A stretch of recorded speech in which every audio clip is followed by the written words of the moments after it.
नमस्कार, मी अमृता आकाश. मार्ग प्रगतीचा या कार्यक्रमात आपलं स्वागत. मार्ग प्रगतीचा या कार्यक्रमात आपण शाश्वत शेतीसाठी कॅन बायोसिसचं योगदान या विषयावर माहिती घेणार आहोत आणि आपल्याला याविषयी मार्गदर्शन करण्यासाठी आपल्यासोबत आहेत कॅन बायोसिसचे vice president business development doctor Prashant Pawar आणि कृषी शास्त्रज्ञ अमाप पाटील. तुम्हा दोघांचेही कार्यक्रमात स्वागत करते. धन्यवाद. नमस्कार. विषयाला सुरुवात करण्याआधी आपण कंपनीची ओळख करून घेऊया. कॅन बायोसिस ही मागील 3 दशकांपासून कृषी क्षेत्रात कार्यरत असणारी भारतातील पहिली बायो फर्टिलायझर कंपनी असून संचालिका संदीपा कानिटकर यांच्या प्रयत्नातून कंपनीला उत्पादनाच्या गुणवत्तेसाठी राष्ट्रीय आणि आंतरराष्ट्रीय दर्जाची अनेक पारितोषिके मिळाली आहेत. कृषी क्षेत्रातील उल्लेखनीय कार्याबद्दल भारत सरकारने वायपो गोल्ड मेडल या पुरस्काराने उपराष्ट्रपतींच्या हस्ते 2000 साली त्यांना सन्मानित केले. लोकसत्तामार्फत दुर्गा पुरस्काराने त्यांना 2022 रोजी गौरवण्यात आले. त्यांची सर्व उत्पादने इकोसर्ट, FCO, CIB, ओमरी या सर्व अधिकृत सर्टिफिकेशननी प्रमाणित आहे. कंपनीच्या संचालिका संदीपा कानिटकर या स्वतः मायक्रोबायोलॉजिस्ट आहेत. तर कंपनीच्या मॅनेजिंग डायरेक्टर संदीपा कानिटकर यांचं मनोगत आपण पाहूयात. नमस्कार, मी संदीपा कानिटकर, फाउंडर आणि managing director of can Biosys. Soil health, आपण सगळ्यांनाच माहिती आहे की आपण सॉइल हेल्थ विषयी बरंच काम करतो. सगळ्यांना त्याच्यामध्ये इनफॅक्ट त्याच्यावरती खूप बोललं जातं, पण खूप काही कमी केलं जातं. तर कार्बन हा जो मोठा इनफॅक्ट प्रॉब्लेम आहे, हा सगळ्या जगामध्ये प्रॉब्लेम आहे की शेतीमधला कार्बन कमी होत चाललेला आहे. आणि त्याच्यामध्ये मग कार्बनवरती कसं काम केलं आम्ही, तर पंजाब हरियाणामध्ये आपल्याला सगळ्यांनाच माहिती आहे की जो काही भाताचा स्ट्रॉ असतो, त्याला स्टबल म्हणतो आपण, तर ते जाळलं जातं. आणि हे जाळलं किंवा इनफॅक्ट ऊस शेतीमध्ये सुद्धा हे आता जाळलं जातं. आणि मग त्याच्यामुळे जमिनीची धूप जी आहे ती खूप जास्त प्रमाणात होते. म्हणजे आपण एका बाजूला कार्बन साठवणार आणि तो जाळून आपण संबंध माती जी आहे ती संबंध नापीक करून टाकणार. याच्यावरती आम्ही काम संशोधन केलं. आणि या सगळ्या संशोधनाचं मूळ काय असेल तर जीवाणू हे होतं. त्यामुळे कॅन बायोसिसकडे जवळजवळ 10,000 पेक्षा जास्त जीवाणूंची बँक आहे. आणि आता 23 प्रोडक्ट्स आम्ही आपल्या सेवेत घेऊन आलेलो आहोत. आणि ह्या 23 प्रोडक्ट्स जे आपण आपल्या सेवेत आलेलो आहोत ते सॉइल हेल्थवरती, न्यूट्रिशनवरती आणि प्लांट हेल्थ अँड डिसीजवरती, या सगळ्यावरती आम्ही काम करतो. आणि दुसरं म्हणजे आमचे जे सगळे बिझनेस पार्टनर्स आहेत, की जे डीलर्स आहेत आमचे संबंध महाराष्ट्रात, देशामध्ये, ते इनफॅक्ट शेतकऱ्यांपर्यंत जाऊन त्या शेतकऱ्यांना बांधावरती हे तंत्रज्ञान त्यांना त्याची महती पटवून देतात. आणि त्यामुळेच आम्ही संबंध शेतकऱ्यांपर्यंत आम्ही आमचे प्रोडक्ट्स घेऊन जाऊ शकतो. त्यामुळे कॅन बायोसिसकडनं तुम्हाला सर्वांना शुभेच्छा. आणि आपण सगळे मिळून शेतीला पुन्हा हाय यील्डिंग करायला पाहिजे. आणि नुसतंच हाय यील्डिंग नाही, फूड सिक्युरिटी नाही, तर फूड सेफ्टीवरती पण आपण खूप लक्ष दिलं पाहिजे. पण भारताची भावी पिढी जी आहे ती चांगल्या खाण्यानेच समृद्ध होईल आणि ती भारताला समृद्ध करेल. नमस्कार. तर प्रशांत सर, तुमच्यापासून सुरुवात करते. जसे की आपण बघतो शेतकऱ्यांचा उत्पादन खर्च हा दिवसेंदिवस वाढत चाललाय, तर यामध्ये मायक्रोबियल प्रोडक्ट्स वापरून शेती केली जाऊ शकते का आणि हे शेतकऱ्यांसाठी फायदेशीर देखील ठरू शकतं का?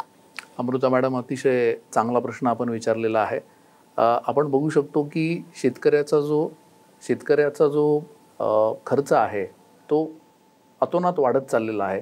याची काही प्रमुख कारणं आहेत की दिवसेंदिवस जे खतं आणि औषधं आहेत यांच्या किमती देखील वाढत चाललेल्या आहेत. जेव्हा आपण शाश्वत शेतीचा विचार करतो तेव्हा आपल्याला हे बघायला पाहिजे की जगाच्या पाठीवर भारताचा जो रोल आहे, भारतामध्ये जी जैवविविधता आहे ती बाकी कुठल्याही देशांमध्ये नाही आहे. भारतामधली जी जैवविविधता आहे याच्यामार्फत आपण जास्तीत जास्त पद्धतीने मायक्रोबियल प्रॉडक्ट्सचा जर वापर केला, शेतकऱ्यांनी हे जमिनीमध्ये वापरले, तर निश्चितपणे त्यांचा उत्पादन खर्च जो आहे हा कमी येऊ शकतो. अगदी काही ठिकाणी आम्ही ज्या ट्रायल्स केलेल्या आहेत त्याच्यामध्ये 10 ते 20% देखील कमी रासायनिक खतांचा वापर हा आपण कमी करून मायक्रोबियल प्रॉडक्ट्स आपण वापरू शकतो.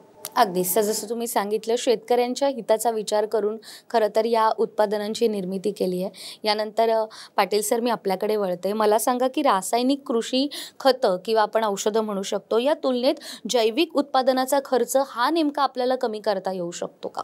हो, नक्कीच आपल्याला हा खर्च कमी करता येऊ शकतो.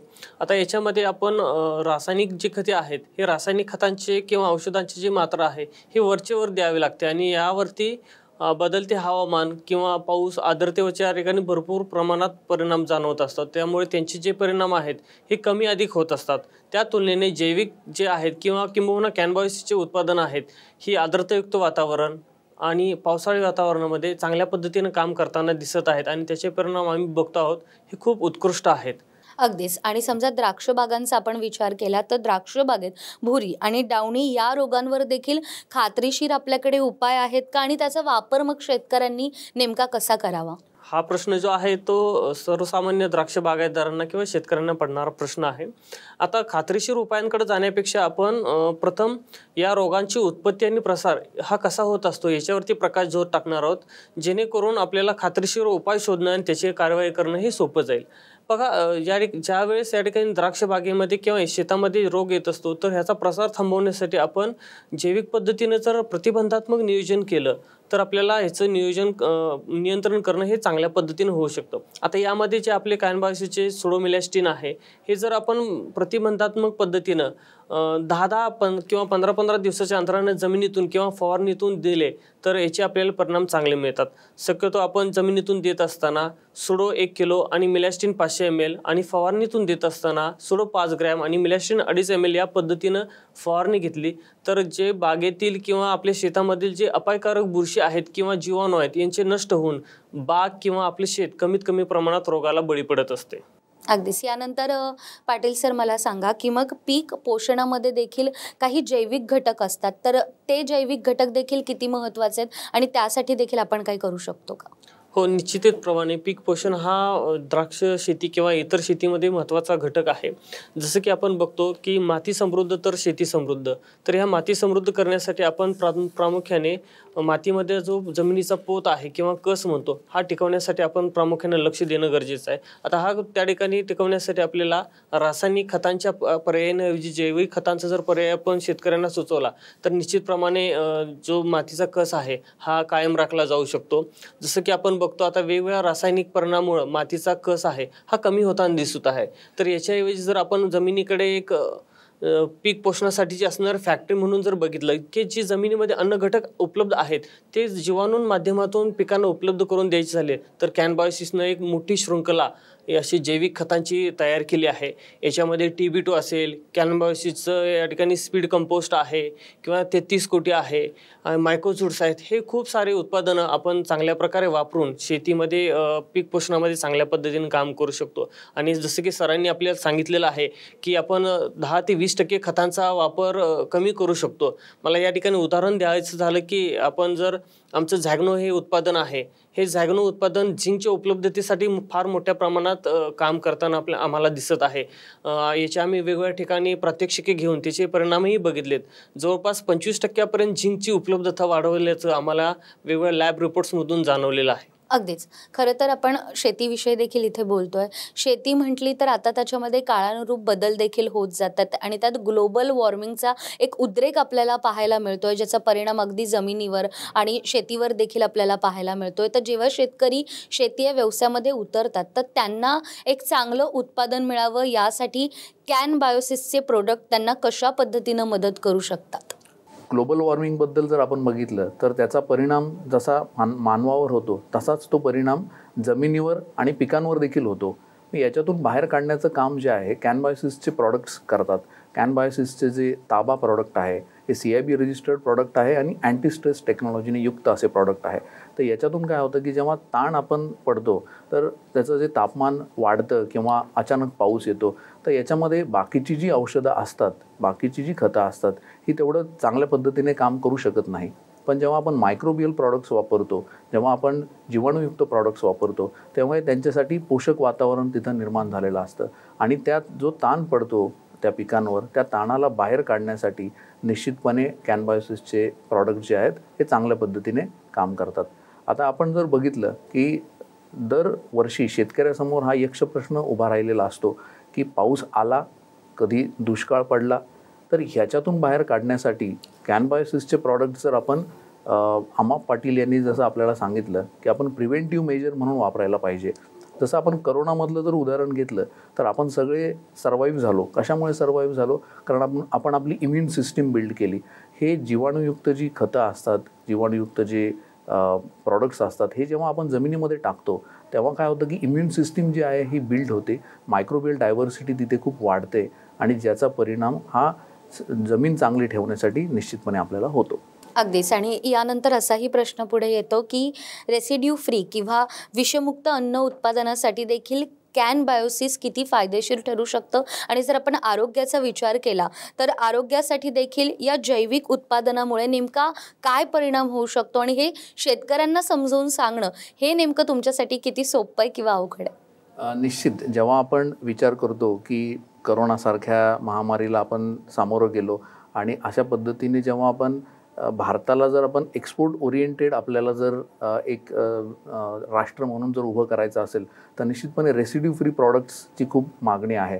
जर आपण महाराष्ट्रामधीलच केळी असतील, द्राक्ष असतील किंवा डाळिंब असेल, ह्या एक्सपोर्टर्सकडे जर आपण बघितलं तर निश्चितपणे ते कॅन बायोसिसचे प्रॉडक्ट जे आहेत ते वापरत असतात. आणि कॅन बायोसिसचे प्रॉडक्ट्स वापरल्यामुळं कुठंतरी रेसिड्यू फ्री जे आहे हे आपण प्रॉडक्ट रेसिड्यू फ्री आपण जे फळं आहेत ही तयार करू शकतो. आणि एक्सपोर्टमध्ये रेसिड्यू फ्रीला जास्त डिमांड आहे. आपण द्राक्ष जी युरोपियन मार्केटमध्ये आपण पाठवतो आहोत तर युरोपियन मार्केटमध्ये रेसिड्यू फ्री असेल तरच आपल्याला तिथे डिमांड आहे.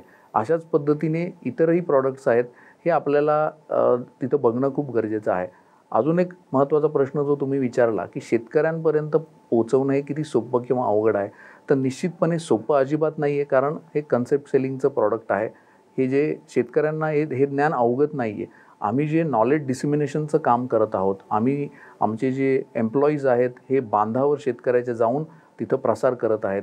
रात्री अपरात्री जाऊन मीटिंग्स घेणं असेल किंवा तिथं शेतकऱ्याला दाखवून देणं की एक्झॅक्टली हे प्रॉडक्ट्स कसे काम करतात, तर हे बघणं आपण खूप गरजेचं आहे. दुसरी महत्त्वाची गोष्ट, विषमुक्त जेव्हा आपण म्हणतो तर त्याच्यामध्ये किती प्रमाणामध्ये आपण रासायनिक खतं किंवा जी केमिकल औषधं आहेत ती किती प्रमाणात वापरावी, तर याच्यासाठी देखील शेतकरी पूर्णपणे तयार नाही. तर हळूहळू प्रमाणात जर आपण कॅन बायोसिसचे मायक्रोबियल प्रॉडक्ट्स जर मार्केटमध्ये तुम्ही जर घेतले आणि शेतकऱ्यांनी जर ते त्याच्या शेतामध्ये वापरले तर निश्चितपणे जी केमिकलवरची जी डिपेंडन्सी आहे कुठेतरी हळूहळू आपली कमी होऊ शकते. आणि याच्या सगळ्यामध्ये इंटिग्रेटेड पेस्ट मॅनेजमेंट किंवा इंटिग्रेटेड न्यूट्रिएंट मॅनेजमेंट हे वापरणं शेतकऱ्यांनी गरजेचं आहे. आणि याच्यामध्ये आपण त्याचा समतोल राखायला पाहिजे. रासायनिक खतं, केमिकलयुक्त औषधं आणि जैविक खतं यांचा समतोल जर आपण साधला तर निश्चितपणे भारत जो आहे हा एक एक्सपोर्ट ओरिएंटेड कंट्री आणि फूड सिक्युरिटी नेशन म्हणून उदयास येऊ शकतो. अगदीच. तर डॉक्टर प्रशांत यांनी सांगितल्याप्रमाणे जर शाश्वत शेती आपल्याला करायची आहे तर त्यासाठी कॅन बायोसिसचे हे प्रोडक्ट अत्यंत शेतकऱ्यांना फायदेशीर ठरणार आहे. आणि या प्रोडक्टबद्दल जर तुम्हाला अधिक माहिती हवी असेल तर स्क्रीनवर तुम्हाला नंबर दिसतोय, या नंबरवर संपर्क साधून कॅन बायोसिस कंपनी आणि त्यांच्या वेगवेगळ्या उत्पादनाबद्दल तुम्ही माहिती घेऊ शकता. कॅन बायोसिस या कंपनीच्या प्रोडक्टबद्दल तर तुम्ही आम्हाला सांगितलं, मात्र डॉक्टर प्रशांत आम्हाला हे देखील सांगा की शेतकरी आणि विक्रेते बंधू हे जेव्हा कॅन बायोसिसचे प्रोडक्ट वापरतात तेव्हा त्यांचा नेमका काय अनुभव असतो, आणि त्यांनी देखील तुम्हाला काही प्रतिक्रिया किंवा अनुभव त्यांचे सांगितलेत का? निश्चितपणे मला इथं सांगण्यासाठी खूप आनंद होत आहे की शेतकरी जे प्रॉडक्ट्स वापरतात हे अक्षरशः प्रॉडक्टचे फॅन आहेत.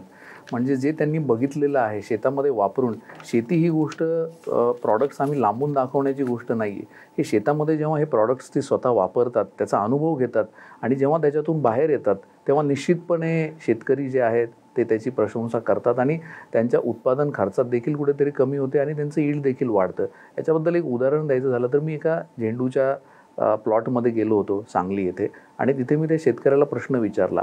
जेव्हा खूप पाऊस झाला आणि आजूबाजूचे जे झेंडूचे शेतकरी आहेत त्यांना त्याचा सामना करावा लागला आणि त्यांचं पीक अक्षरशः नासून गेलं, त्यावेळेला कॅन बायोसिसचे प्रॉडक्ट वापरून, ताबा व्हायटरमोन तसेच ताबा ड्रीप हे प्रॉडक्ट्स वापरून तो शेतकरी इतका आनंदित होता की तो अगदी 2 ते 3 किलोमीटर मला शोधत तो तिथे आला आणि त्याने मला प्लॉटवर नेलं आणि खूप आपुलकीनं मला दाखवलं की सर, माझा हा प्लॉट जो आहे हा केवळ कॅन बायोसिसच्या ह्या जैविक प्रॉडक्ट्समुळं बाहेर आला.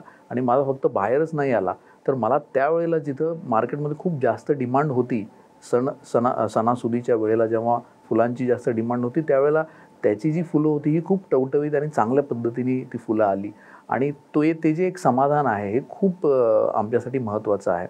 तसंच जर आपण द्राक्षामध्ये बघितलं, आपण जर डाळिंबामध्ये बघितलं, आपण जर विदर्भामधील कापूस या पिकामध्ये बघितलं तर शेतकरी खूप फॅन आहेत.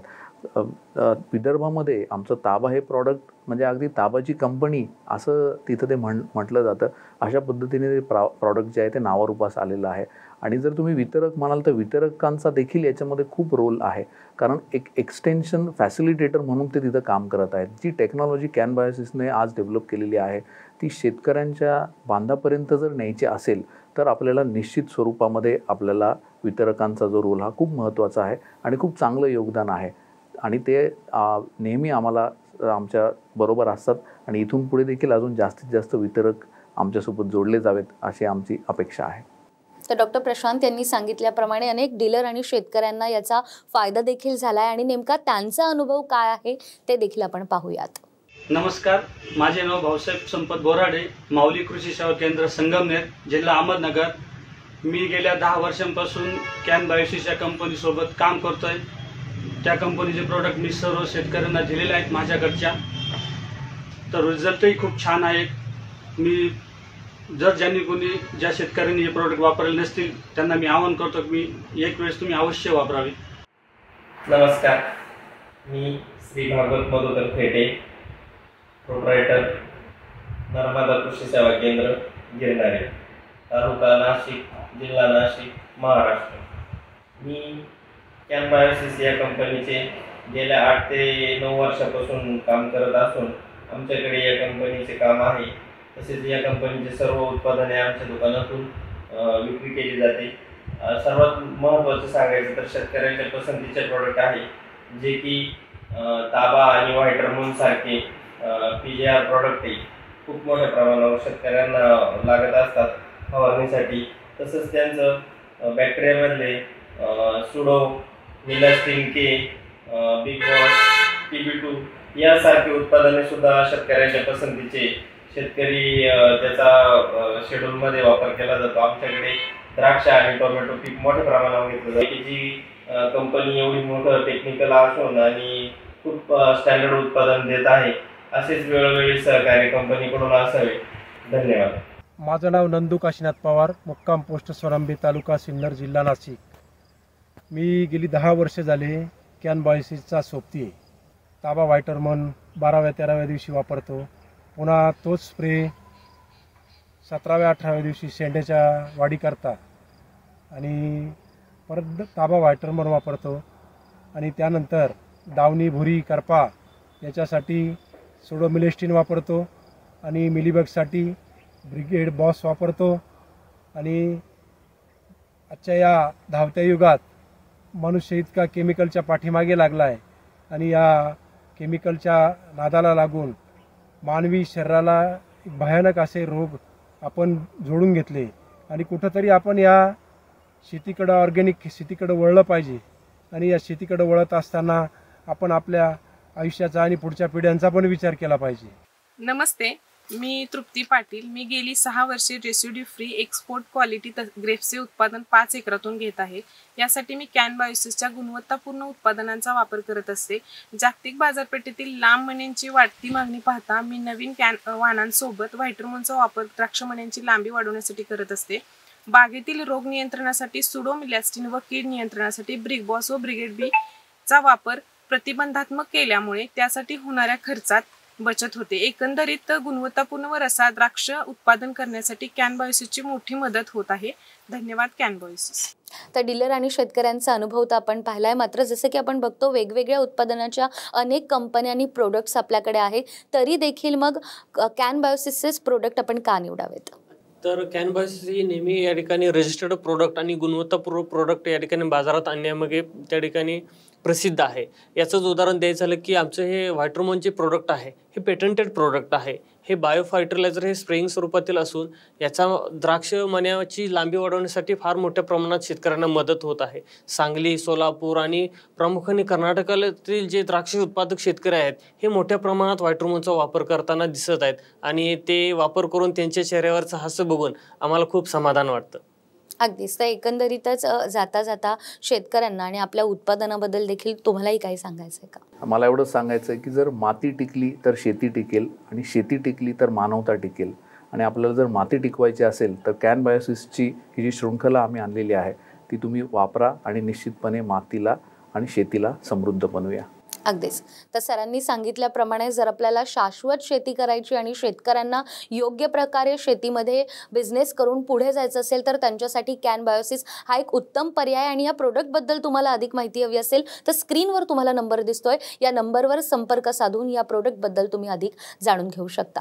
सर, आज तुम्ही इथे आलात आणि कॅन बायोसिस या कंपनीबद्दल आणि तुमच्या वेगवेगळ्या उत्पादनांबद्दल आम्हाला इतकी महत्त्वाची माहिती दिली. तुम्हा दोघांचेही मनापासून आभार. धन्यवाद. त्याचबरोबर मार्ग प्रगतीचा या कार्यक्रमात वेळ झाली आहे इथेच थांबण्याची. पुन्हा भेटूया अशाच एका नव्या विषयासह. तोपर्यंत नमस्कार.